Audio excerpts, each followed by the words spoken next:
laki-laki itu kalau bikin salah, biasanya dia kalau udah ya udah gitu loh. Karena laki-laki punya prinsip, masalah besar dikecilin, masalah kecil ditiadain. Tapi buat perempuan, masalah kecil bisa jadi besar. Nah, inilah titik masalah sebenarnya. Bagi laki-laki masalahnya kecil kok. Tapi bagi perempuan, dia mendem, benih itu gak besar, benih itu kecil. Perempuan itu punya sifat menyimpan. Dia simpan. 1 kali Anda bentak, dia diam. Dia simpan. 3 kali Anda bentak lagi, dia simpan. I'm telling you, Anda lagi nabung. Weh, istri-istri bilang sama suaminya, kamu lagi nabung. Nabung apa? Nabung kehancuran. Saya kasih tahu, masalah kecil yang kita biarkan terjadi dalam hubungan. Itu seperti tabungan-tabungan untuk sebuah kehancuran.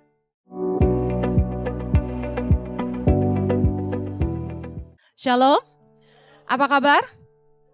Katakan Tuhan baik. Amen. Baik, saya akan khotbah sore hari ini tentang kecil tapi penting. Small but significant. Seringkali orang tuh nganggep gampang, ya, terlalu menggampangkan, menyepelekan masalah-masalah kecil, menyepelekan hal-hal kecil. Padahal hal-hal kecil yang kita kerjakan dengan setia, dengan konsisten, dengan yang terbaik, yang akan membangun apa yang besar di masa depan. Amen. Saya melihat bagaimana perjalanan saya bersama suami merintis Yayasan Tangan Pengharapan dari nol. Tahun 2006 akhir. Dapat visi dari Tuhan, lalu mulai setia mengerjakan yang dari kecil. Dari 5 anak putus sekolah yang saya ajar bahasa Inggris cuma-cuma. Dan hari ini lebih dari 10.000 anak Indonesia. Dan ada 8 sekolah berasrama yang akan melahirkan 1.000 pemimpin bagi bangsa. Amen. Tahukah Anda bahwa hal-hal kecil yang kita kerjakan dengan setia, konsisten, taruh hati di situ. Kerjakan dengan yang terbaik. Tuhan akan membangun itu menjadi sesuatu yang besar bagi kita di masa yang akan datang. Katakan amin. Nama besar itu dibangun dari karya-karya kecil yang kita kerjakan dengan sungguh-sungguh. Katakan amin. Kepercayaan yang besar itu diawali dengan tanggung jawab kita mengerjakan hal-hal yang kecil. Berapa banyak karya besar rusak bukan karena hal-hal yang besar. Tapi karya besar rusak karena orang gagal menjaga perkara-perkara kecil. Karya besar, nama besar rusak karena orang menyepelekan hal-hal kecil. Saya kasih contoh. Ada hotel bintang 4 yang dibangun oleh anak Tuhan di satu kota, saya gak sebut ya. Awalnya itu bangunannya megah sekali dan mengagumkan gitu loh. Tapi ketika saya tinggal di situ, apa yang terjadi? Saya gak pernah mau balik situ lagi. Why? Bangunan yang megah, yang mewah, rusak bukan karena urusan-urusan besar, bukan. Cuma masalah-masalah kecil yang disepelekan. Contohnya kebersihan kamar mandi. Orang kalau menggampangkan kerja tuh gak sungguh-sungguh. Katakan amin. Orang tuh kalau ngentengin kerjaan gak akan kerja dengan sungguh-sungguh. Anda mau jadi orang yang excellent? Jangan pernah ngegampangin kerjaan Anda. Do your best every time. Orang yang bersihin kamar mandinya itu mikir celah-celah itu ada kuning sedikit, ada hitam sedikit, biarin aja. And guess what? Masalah kecil, masalah sepele yang Anda biarkan terjadi akan numpuk. Dan lama-lama hotel bintang 5, Anda tahulah banyak hotel bintang 4, hotel bintang 5 yang dulunya luar biasa, hari ini jadi biasa. Why? Bukan masalah besar, masalah gak jaga kebersihan kamar mandi aja. Apalagi? Uang kembalian kecil yang tidak dikembalikan merusak kepercayaan. Sebenarnya bagi kita duit kecil itu gak terlalu penting, betul?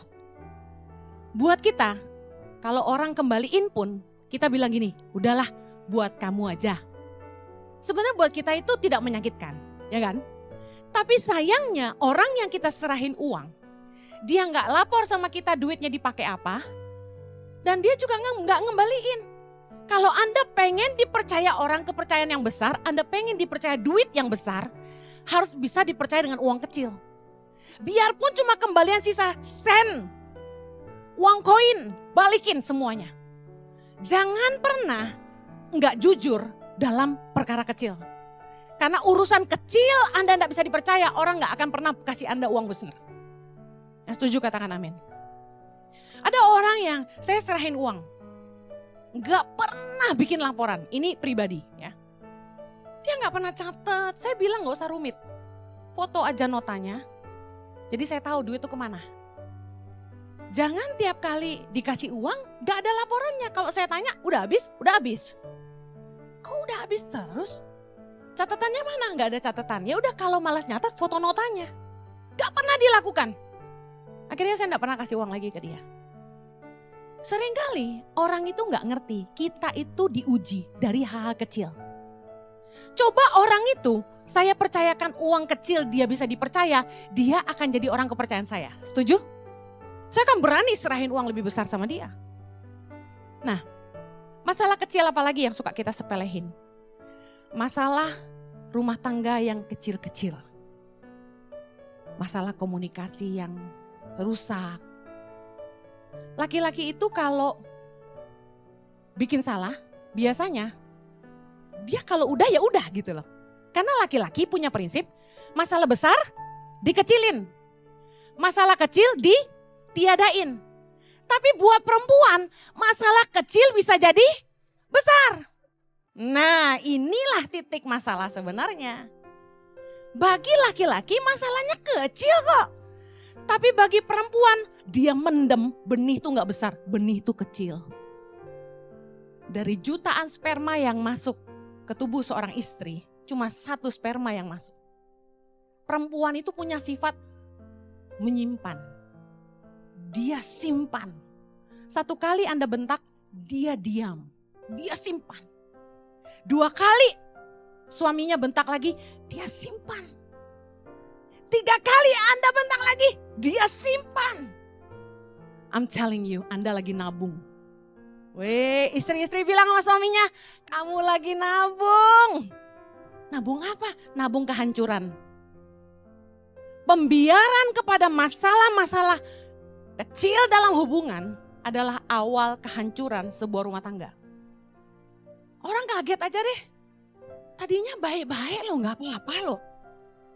Kerja baik-baik, istrinya juga cantik. Terus tiba-tiba, boom. Suaminya udah digondol wewe gombel. Dan gak tanggung-tanggung. Ninggalin istrinya untuk perempuan yang gak lebih baik dari dia gitu. Nyakit hati gak?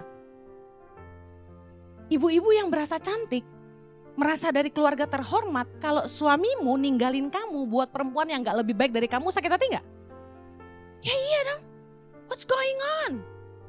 Ada apa dengan saya gitu kan? Saya kasih tahu, nikah itu bukan cuma sama kulit luarnya, tapi sama dalamnya. Orang gak ngerti kenapa perselingkuhan terjadi. Kelihatannya baik-baik aja. Gini loh ceritanya, kisah awal mulanya. Seorang laki-laki menikahi gadis dari keluarga kaya. Lalu mereka menikah, laki-laki ini tidak mau direndahkan, jadi dia kerja keras. Dia kerja keras dan tidak mau kerja sama keluarga istrinya.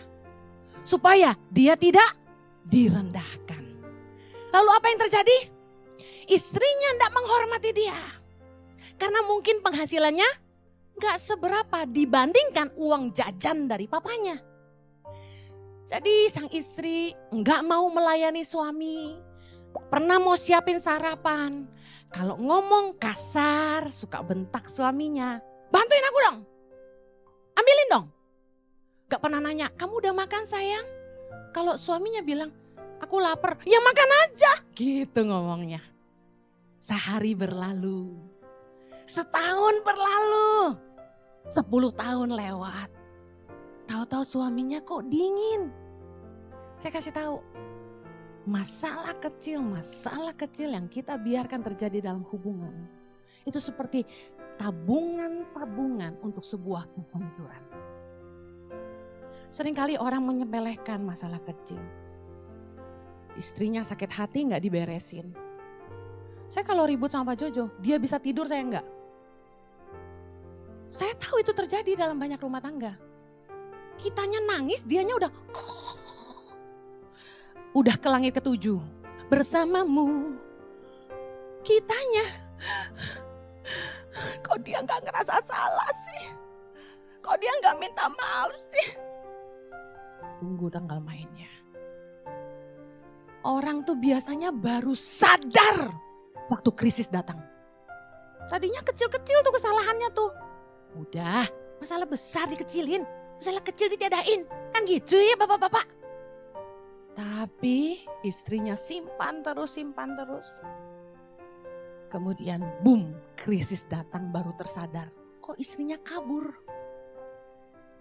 Kita mau lihat bagaimana Yesus mengajarkan hal-hal kecil.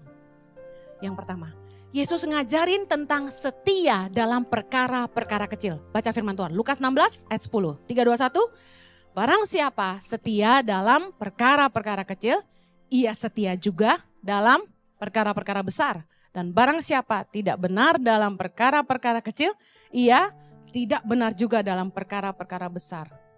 Kalau kita tuh mau dipercaya perkara-perkara besar, Yesus ngajarin kita harus bisa dipercaya dalam perkara-perkara kecil. Kita harus setia dulu dengan perkara-perkara kecil. Tahukah Anda, kesetiaan Anda dalam perkara-perkara kecil merupakan ukuran. Orang akan nilai hidupmu tentang betapa kamu berintegritas atau tidak, kamu teliti atau enggak, kamu tanggung jawab atau enggak, kamu excellent atau enggak. Orang tuh enggak lihat dari karya besar, orang lihat dari karya kecil. Orang yang punya jabatan tinggi dan dipercaya lebih hari ini berangkat dari orang-orang kecil. Setuju, katakan amin. Orang-orang kecil yang setia, tanggung jawab, bisa dipercaya, berintegritas dan excellent. Amen. Kita nggak akan pernah pilih karyawan yang kita serahin urusan kecil aja nggak beres. Gimana mau ngurus urusan gede kalau urusan kecil aja dia nggak becus. Dipercayain perkara kecil aja nggak tanggung jawab, gimana mau tanggung jawab urusan gede? Very simple. Tapi banyak orang yang gagal menghidupi ini. Kita pengen banget dipercaya lebih. Kita pengen dipromosi, kita pengen naik gaji, naik posisi.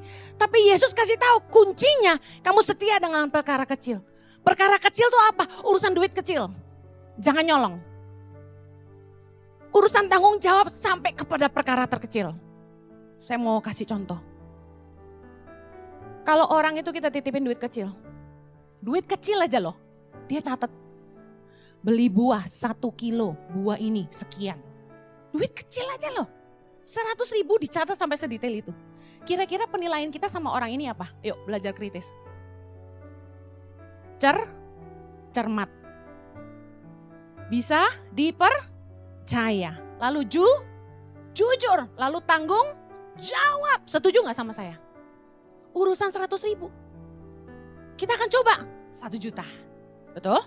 1 juta dia bisa dipercaya enggak?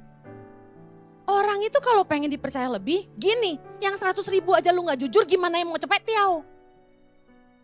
Gimana mau yang 100 juta gitu? Yuk berintegritas. Lagi. Ada orang yang sangat memperhatikan hal-hal detail. Hal detail tuh kayak gimana?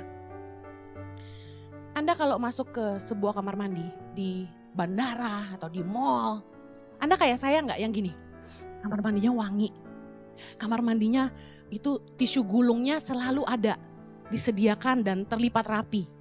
Lalu kita lihat tong sampahnya dikosongin, kita lihat ada mbaknya, ada kan ya mbak-mbak cleaner tuh yang lapnya tuh nggak dibedain, dia lap lantai, dia lap kursi, dia lap bagian bawah, apa tuh toilet duduk kan bawahnya kotor tuh, cipret-cipret tuh, dia pakai juga buat lap atasnya. Saya suka perhatiin tuh. Waduh, pernah saya ketemu sama tukang bersihin toilet di mall. Saya lihat kok nih orang bersih banget nih sampai keren gitu natanya. Pengen gue lamar, pengen saya tanya gitu, Mbak mau gak kerja sama saya gitu. Cari orang yang kayak gini tuh susah. Perhatiin gak supirmu, kalau Anda punya supir. Mobil dibersihin gak? Tong sampah mobil dikosongin gak? Kadang-kadang ngeselin kan? Mualas banget sih. Kerjaannya cuma supir, tapi mobil aja gak diurus. Apa yang diurus? Tiap hari kita lihat dia duduk nongkrong di lantai. Ngopi-ngopi, ya kan? Main HP. Kita lihat mobil, lah kotor banget. Pernah saya marahin staf Tangan Pengharapan yang ngurusin bagian transportasi. Oh, itu mobil gak dicuci, kamu gak mandi. Dia bingung apa hubungannya. Saya bilang kalau kamu aja butuh mandi, mobil juga dimandiin. Lah gawemu apa? Gitu saya. Kok jadi Jawa? Bu ini orang Jawa? Bukan. Kalau ngomong sama orang Jawa, saya jadi Jawa. Kalau ngomong sama orang Sunda, saya jadi Sunda. Saya bisa ngomong apa aja ya. Tapi kecuali bahasa roh, karena kita tidak saling mengerti. Nah, Anda pernah gak nginep di rumah orang? Dia siapin kamar tamu tuh serius gitu. Dia taruh handuk yang bersih di pintu, kayak hotel. Dia siapin sabun mandi, dia siapin sikat gigi baru. Lalu kita bisa lihat dia siapin air mineral botol. Ini orang sih keren. Untuk kita tidur, spraynya wangi baru. Tahu kan ya bawa spray wangi ya? Yang baru dipasang kan sedap tuh. Kita bisa nilai, nih orang sih keren. Penilaian kita apa? Terbaik. Nih orang excellent. Betul nggak? Nih orang sedetail itu. Seteliti itu semua diperhatikan apa yang tamunya butuh. Kita bisa lihat orang itu dari hal-hal kecil. Waktu dia datang ke lamaran kerja. Dia serius nggak? Datang on time nggak? Sepatunya disemir nggak? Bajunya rapi nggak? Kalau orang ngelamar kerja niat dikit gitu kan? Jangan udah datang terlambat, pakai baju asal-asalan, mau kerja apa enggak? Ada satu kali saya dikasih referensi, Bu Heni, ini bagus nih. Orang ahli sosial media, sangat expert. Ini kontaknya, saya suruh staf bagian HRD kontak karena kita butuh. Begitu dihubungi, gak direspon. Ketika dikontak, kita mau interview, boleh kasih waktu? Ya nanti dihubungi. Enggak dihubung-hubungi. Saya kadang-kadang mikir anak muda nih ngerti gak sih? Kalau kamu butuh kerja dan kamu mau dihargai orang, kamu gak boleh nyepelein orang. Kita harus belajar menghargai waktu orang. Ada orang ngajak saya sama suami saya ketemu. Saya tuh udah capek banget, hari itu meeting udah 3. Sampai rumah tuh maunya mandi, hapus make up, pakai daster. Tapi karena harus ketemu jam 20.30 malam di kafe A, saya ganti baju, pergi cepat-cepat. Sampai di kafe itu, duduk, kagak ada orangnya. Jo, gak salah? Enggak, udah janji kok. Oh, oke. Sampai jam 9, saya bilang udah tanya deh orangnya di mana. Karena udah setengah jam saya tunggu. Sorry kok, lupa kok. Waduh. Saya kasih tahu, hal sekecil itu Anda nyepelein, Anda gak akan dihargai orang. Banyak kali kita nyepelein hal-hal kecil. Tahukah Anda pengen dinilai, dihargai orang, Anda pengen dinilai baik, jangan pernah nyepelein hal-hal kecil. Orang yang suka ngegampangin orang lain akan digampangkan orang lain. Mari belajar beresin masalah-masalah kecil. Kidung Agung 2 ayat 15. Baca sama-sama. Tangkaplah bagi kami rubah-rubah itu. Rubah-rubah yang kecil yang merusak kebun-kebun anggur. Kebun anggur kami yang sedang berbunga. Dengar baik, apa artinya? Masalah kecil yang tidak diselesaikan suatu hari akan menjadi masalah yang besar. Yang setuju katakan amin. Ada pepatah bilang ini, what you tolerate today will dominate you tomorrow. Kalau hari ini Anda nggak menyelesaikan masalah-masalah kecil, di masa yang akan datang Anda akan sibuk menyelesaikan masalah-masalah besar. Coba Anda mulai nggak jujur dengan keuangan, dengan laporan pajak. Anda nggak jujur dalam mengelola perusahaanmu. Oh, Anda pikir masalah kecil. Semua bisa diselesaikan. Tunggu sampai pejabat pajak itu ganti. You're in trouble. Berapa banyak perusahaan-perusahaan hari ini yang diklaim pajak sampai miliar-miliaran. Beberapa datang ke kami nangis minta didoain. Kami diklaim suruh bayar 30 miliar Bu Heni. Kami diklaim suruh bayar 50 miliar. Saya pusing, kok gede banget sih pajaknya? Berarti duitnya banyak banget nih orang. Saya kasih tahu, kalau Anda tidak menyelesaikan masalah-masalah kecil dengan sungguh-sungguh hari ini, Anda akan sibuk menyelesaikan masalah-masalah besar di esok hari. Coba pikirkan, apa hal-hal dalam hidupmu hari ini yang Anda sepelein? Masalah-masalah kecil. Yakobus 3 ayat 5. Demikian juga lidah. Walaupun suatu anggota kecil dari tubuh, namun dapat memegahkan perkara-perkara yang besar. Lihatlah betapapun kecilnya api, ia dapat membakar hutan yang besar. Seperti api yang kecil sanggup membakar hutan yang besar, saya kasih tahu, lidah yang kecil dapat membuat masalah jadi besar. Yang setuju katakan amin. Apa yang harus kita lakukan sekarang? Kalau ada salah paham, selesaikan. Jangan biarkan masalah kecil jadi batu sandungan di masa depan. Kalau ada orang yang salah persepsi, salah berpikir tentang Anda harus menjelaskan. Kenapa? Karena nama baik itu penting. Kenapa tiap kali saya dengar orang fitnah saya klarifikasi di mimbar. Karena saya nggak akan biarkan orang diracuni dengan asumsi. Kalau orang nggak ngerti kebenaran, mereka akan berasumsi tentang kita. Dan itu merusak nama baik kita. Kalau ada masalah di dalam rumah tangga, salah paham, selesaikan, jangan tidur. Beresin. Kalau ada salah paham di pelayanan, di kerjaan, selesaikan. Saya paling gak suka waktu orang diajak selesain, ngomongnya pelintat-pelintut. Masalah jadi gak selesai, tapi malah jadi tambah ribet gitu. Harusnya kita tuh gak usah memperbesar masalah, tapi kita selesaikan masalah. Jangan biarkan komunikasi yang rusak di rumah tangga dibiarkan. Karena tadi saya sudah bilang, komunikasi yang rusak di rumah tangga itu awal kehancuran. Kenapa istri malas ngomong sama suami? Kenapa suami malas ngomong sama istri? Itu harus diberesin. Saya diberkati dengan khotbah Pastor Christopher Tapiheru beberapa waktu yang lalu. Dia bahas tentang kasih persaudaraan. Keren banget dia ngomong gini, suami istri itu harus jadi sahabat bagi satu sama lain. Nggak peduli berapa panjang, berapa lama kamu nikah atau kamu pacaran. Tapi kalau kamu nggak jadi sahabat buat pasanganmu, kamu nggak akan saling ngerti. Dan akhirnya rumah tangga itu dingin. Saya langsung nyenggol suami saya. Pantesan kita nikah berantem terus, pacaran boleh 9 tahun tapi lu nggak jadi sahabat buat gue. Tuh selalu menuduh orang lain ya. Intinya gini, waktu orang pacaran, waktu Anda dating, saya kasih tahu itu saatnya Anda bangun komunikasi dengan baik.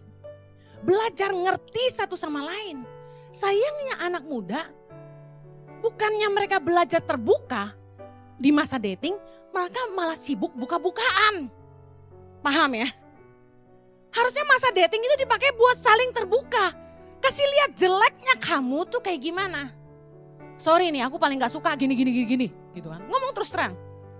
Dia bisa terima gak gitu? Kalau dia gak bisa terima ya antara dia bisa belajar menerima atau tidak bisa menerima, kan selesai. Tapi bukannya saling terbuka, malah sibuk buka-bukaan. Tiap kali pacaran dipakai buat petting-pettingan. Padahal dating is not petting. Ngerti petting? Jangan pura-pura blow on. Petting-petting. Biasanya anak muda eksplorasi tubuh, bukannya eksplorasi hati. Yang kedua, Yesus mengajarkan tentang ini, perumpamaan menggunakan biji sesawi. Markus 4 ayat 31. Hal kerajaan itu seumpama biji sesawi yang ditaburkan di tanah.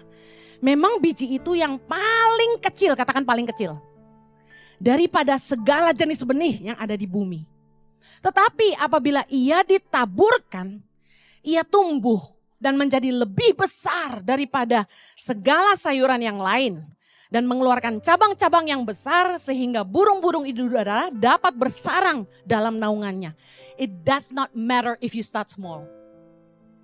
Firman Tuhan ini keren banget. Enggak masalah kalau Anda memulainya dari kecil. Jangan pernah menyepelekan, memandang rendah dirimu dengan perkara-perkara kecil yang Tuhan percayakan di hidupmu hari ini. Jangan pernah memandang rendah usaha kecil yang orang tuamu percayakan pada kamu hari ini.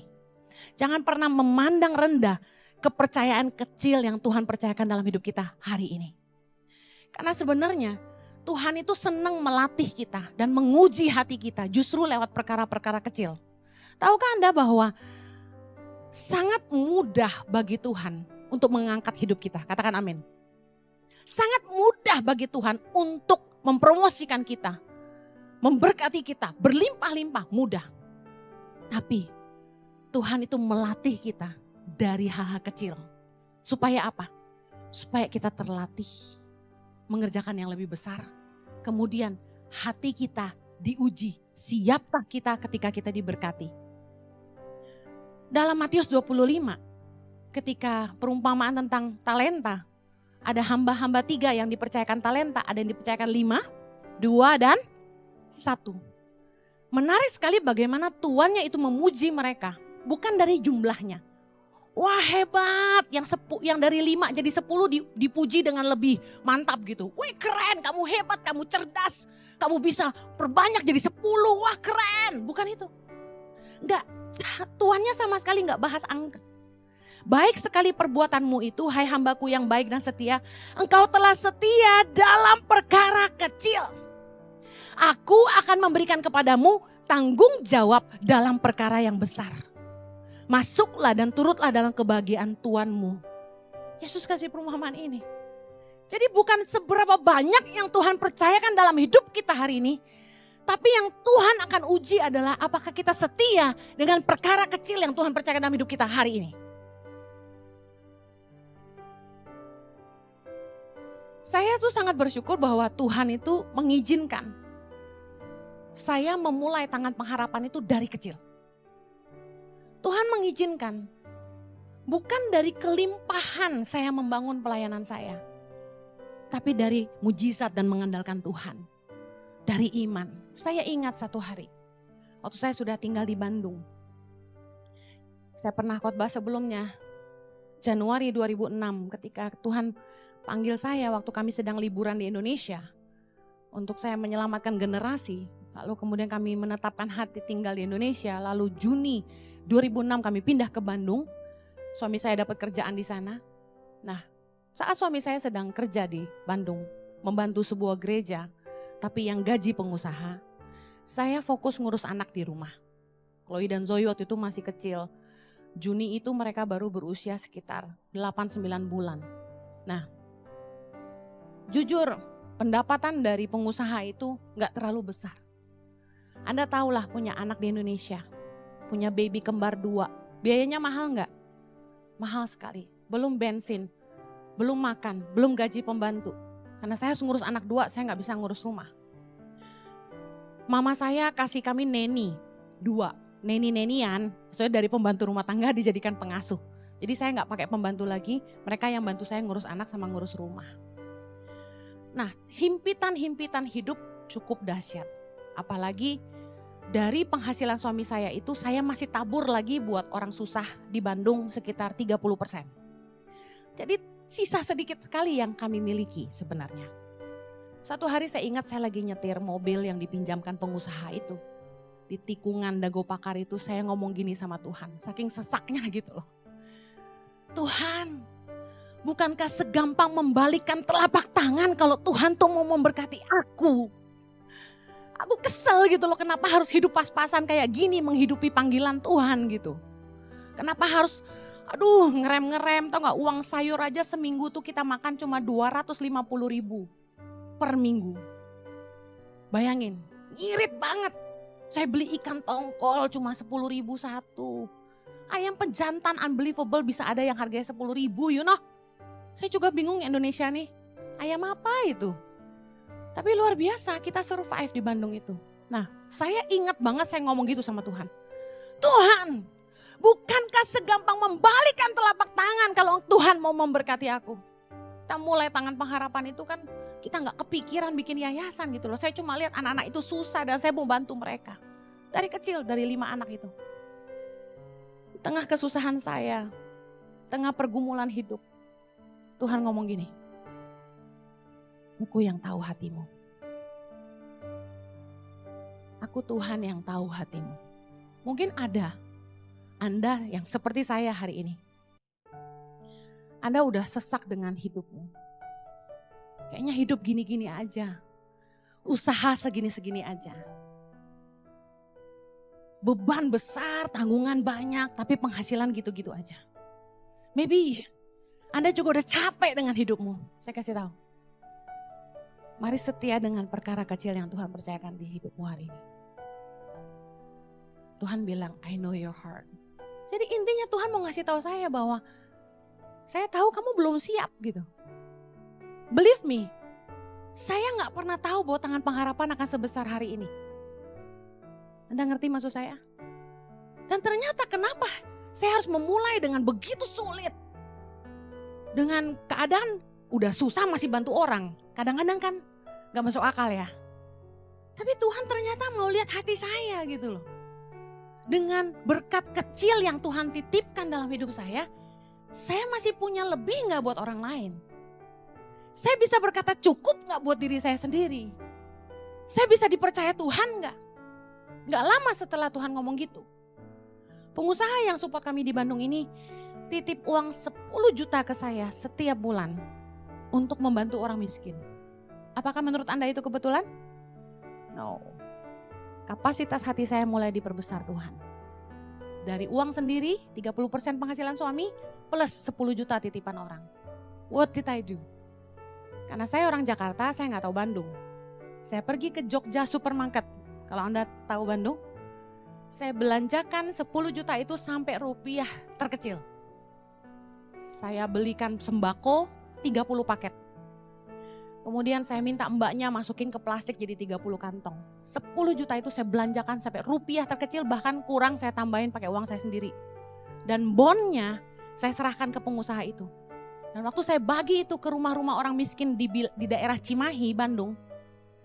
Saya kasih fotonya ke orang ini. Saya bilang, nih Pak, saya udah bagiin. Terima kasih. Setiap bulan saya lakukan yang sama. Saya fotoin notanya, saya bagiin dan saya kasih buktinya. Saya lakukan itu. I didn't know bahwa Tuhan punya rencana besar buat saya. Mulai goncangan datang. Dengar, ini berita bagus. Ketika goncangan datang dalam hidupmu, artinya Tuhan sedang mempersiapkan kamu untuk keluar dari sangkar. Bahwa Tuhan mau bikin kamu terbang. Tuhan mau lakukan perkara yang jauh lebih besar dalam hidupmu. Katakan amin. Waktu kamu digoncang, selalu tiap kali ada masalah datang, perkatakan dengan iman, Tuhan lagi mau bikin aku besar. Tuhan lagi mau promosi aku. Berkat yang baru akan datang dalam hidupku. Saya tiap kali digosipin orang, dijahatin orang, saya selalu perkatakan ini. Sebentar lagi ada berkat datang. Amen. Gak lama, suami saya dibilang gini, kamu harus kembali ke Australia. Kamu harus bikin gereja di sana. Ditawarin gaji, rumah, mobil dan sebagainya. Tiba-tiba roh Tuhan berkata, takut akan manusia mendatangkan jerat. Saya gak boleh takut sama orang kaya. Intinya Tuhan bilang gitu. Akhirnya kami berdua sepakat menolak tawaran pengusaha ini. Dan kami memilih pindah kembali ke Jakarta. Akhirnya di Jakarta, singkat cerita. Saya mulai berdoa. Apa yang saya harus lakukan di sana, di sini. Tiba-tiba saya dapat telepon dari Joyce Meyer Ministry. Untuk ngajak kami meeting di Surabaya. Kok bisa dapat kontak kita? Karena teman kami yang handle KKR beliau di Surabaya tahun 2008. Jadi dia kontak suami saya, yuk meeting di Surabaya. Agustus 2008 saya ingat. Kami kembali dari Bandung itu Juli 2007. Sorry, berarti 2007 ya sayang. Agustus 2007 kita ketemu di Surabaya. Guess what? Mereka nawarin saya, do you wanna be the country director of Joyce Meyer Ministries? Saya bingung, Joyce Meyer Ministry. Joyce Meyer itu namanya besar sekali, internasional. Kerja apa saya tanya? Dia bilang gini, feeding the children. Saya langsung bilang gini, yes I want it. When can you fly to India? Saya langsung kasih tanggal, 17 September 2007. Dia bilang okay, we'll send you ticket, we'll pick you up. Berangkat ke Hyderabad, India. Saya ketemu anak-anak India yang miskin-miskin, kecil-kecil. Mereka hidup lebih miskin dari Indonesia. Di situ saya nangis peluk mereka. Saya lihat ibu-ibu yang dilatih. Mereka bukan agama Kristen. Saya nangis. Aku ingat Indonesia. Ini mimpiku buat Indonesia. Orang-orang dikasih keterampilan untuk bisa keluar dari kemiskinan. This is what I wanna do. Saya on fire banget. Pulang dari Hyderabad, saya mulai kejalanan-kejalanan. Kerjasama dengan Pelmas, salah satu denominasi, saya nggak sebut. Yang kemudian saya dapati tidak jujur. Akhirnya kita sempat bantu 1028 anak di jalanan Jakarta. Ada 8 titik kita bangun feeding and learning center. Saya makin excited, bayangin dari 5 anak, 8, 10, 12, 15 anak di Bandung. Tuhan ganti dengan 1028 anak di Jakarta. Belum selesai, masalah datang lagi. Yang saya percaya di Jakarta tidak bisa dipercaya. Saya laporkan ke Joyce Meyer Ministry, saya bilang sorry, just stop your money. We cannot handle it. Mereka sampai bingung sama saya, kok jujur banget nih orang. Kok nolak duit? Dia datang ke Indonesia dan bilang gini, if you have problem, deal with it. We just believe that you will handle it well. Akhirnya saya mulai digerakkan Tuhan Februari 2008 ketika Axel lahir pertama kali. Untuk pergi ke pedalaman-pedalaman. Saya mulai pergi dengan suami saya. Saya bilang, Jo, bawa aku ke Halmahera. Karena Jojo pernah bantu anak-anak Halmahera tahun 2000 waktu kerusuhan. Kami pergi ke Halmahera. Kami mulai bantu. Ada 450 anak yang kami bantu. Bertambah lagi 500-an. Kami mulai pergi ke NTT. Kami mulai pergi ke Papua. Kami mulai pergi ke Mentawai. Kami mulai keliling Indonesia. Dan tiba-tiba ada 1.500 anak. Kemudian ada 2.500 anak. Kemudian 3.000 anak. Kemudian 3.500. Kemudian 4.500. Kemudian 5.000, 6.000, 7.000. Dan sehari ini sudah 3 generasi di setiap desa kita bantu. Ada lebih dari 10.000 anak Indonesia. Saya kasih tahu, Tuhan luar biasa. Tuhan luar biasa. Katakan Tuhan luar biasa. Apapun yang Tuhan percayakan di tanganmu hari ini, sekecil apapun, jangan pernah nyepelein. Yesaya 60:22. Yang paling kecil akan menjadi kaum yang besar. Dan yang paling lemah akan menjadi bangsa yang kuat. Buku Tuhan akan melaksanakannya dengan segera pada waktunya. Saya percaya Tuhan tuh terlalu sanggup mengubah hidup kita yang sampah ini jadi mulia dan berharga bagi Dia. Jangan pernah pandang dirimu kecil. Karena kamu punya Tuhan yang besar. Katakan kanan kirimu, kamu punya Tuhan yang besar. Amen. Aku mau setia dalam perkara kecil. Karena aku punya Tuhan yang besar. Mari kita berdoa, haleluya. Tuhan terima kasih. Kami bersyukur kami punya Tuhan yang besar. Tuhan yang sanggup mengerjakan, jauh melampaui apa yang kami doakan maupun pikirkan. Tuhan kami mau belajar jadi hamba yang setia. Dalam perkara kecil yang Tuhan percayakan di tangan kami hari ini. Ajar kami untuk setia. Kami percaya Tuhan, Tuhan sanggup mengubah apa yang kecil ini jadi besar. Karena kami punya Tuhan yang besar. Berkati umat-Mu, aku berdoa. Mereka yang lelah dengan penghidupan mereka. Mereka yang selalu kekurangan, bahkan pas-pasan. Mungkin ada yang berhutang. Mereka yang rumah tangganya saat ini sedang banyak goncangan. Hamba-Mu berdoa ada pertolongan Tuhan tersedia bagi hidup mereka. Ajar mereka Tuhan untuk setia dengan perkara-perkara kecil. Terima kasih Tuhan, the God of breakthrough. Yang akan melakukan yang mujizat, yang besar dalam hidup setiap kami. Di dalam nama Yesus, pakai kami yang kecil ini Tuhan. Untuk memuliakan nama-Mu yang besar. Di dalam nama Yesus. Yang diberkati Tuhan sama-sama kita katakan. Amen. You have a blessed week. God bless you.